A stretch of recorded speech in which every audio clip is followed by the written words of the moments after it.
Você já ouviu falar sobre o deus Aion? O deus Aion é um deus grego que fez parte do movimento helenístico da Grécia, logo depois, das conquistas de Alexandre o Grande.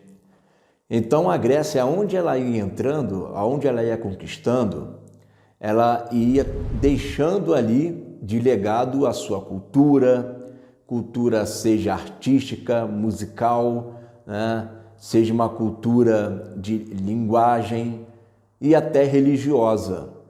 Tá? E ali na Ásia havia essa cultura religiosa de se adorar ao deus Aion.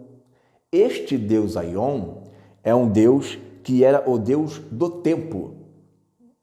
Ele tinha como a sua característica, assim como o deus Cronos, mas ele, diferente do deus Cronos, ele tinha uma característica que era um deus estático, que era o deus do tempo, e havia movimentos cíclicos dele, de repetições. Esse deus Aion, ele era conhecido também como o deus que era, que é e que sempre será. Então, esse Deus que era conhecido, Deus, claro, com um D minúsculo, esse Deus era conhecido como o Deus Aion, que era o Deus que era, que é e sempre será o mesmo. Por quê? Porque ele é um Deus estático, ele não muda, ele não se altera.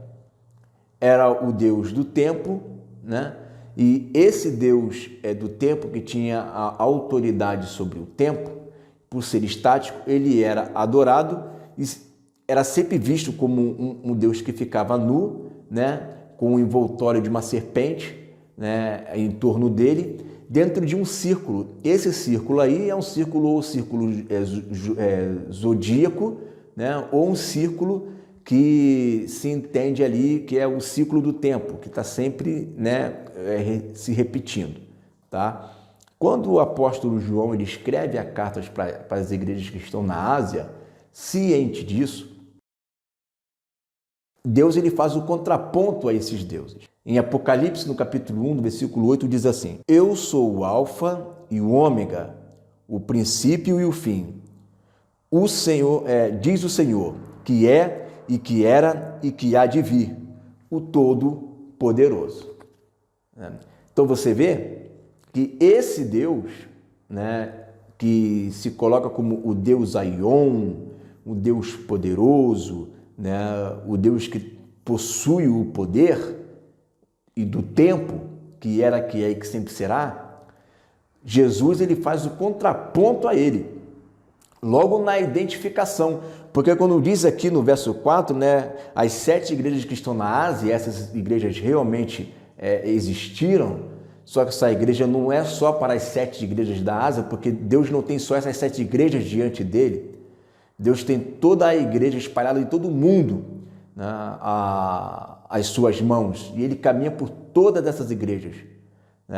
Essas 7 igrejas representam os 7 tempos ali de Deus, representam o tempo do fim, e não necessariamente as 7 igrejas totais dele. Claro que não, porque... E a igreja de Corinto? Deus não passeia ali no meio dela? E a igreja de Colosso? Como é que fica?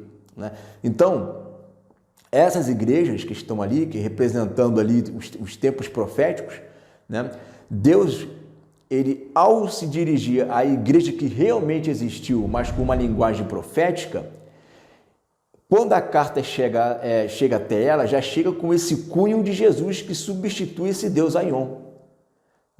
Esse Deus Aion que diz que era e que sempre será, que é poderoso, existe um Jesus que não é estático, porque esse Deus Aion é estático, mas Jesus não é estático. Jesus é aquele que era, que é e que há de vir, porque o Deus estático permanece sempre do jeito que é.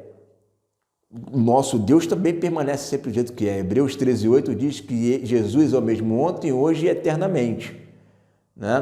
Mas Jesus é o mesmo ontem, hoje e eternamente no seu caráter. Já Aion não. Ele é sempre, ele foi, e será, e sempre continuará no mesmo lugar de sempre. Ele não se move. Jesus se move, porque Jesus voltará. Jesus se move porque ele virá. E ele ainda diz, o Todo-Poderoso, né? Então fica aí para vocês um pouquinho, né, desse cunho histórico, né, esse cunho arqueológico aí da Escritura, que Jesus ele sempre vai fazer um contraponto. Isso já é desde lá do Êxodo, né? As pragas elas afrontam os deuses do Egito, né?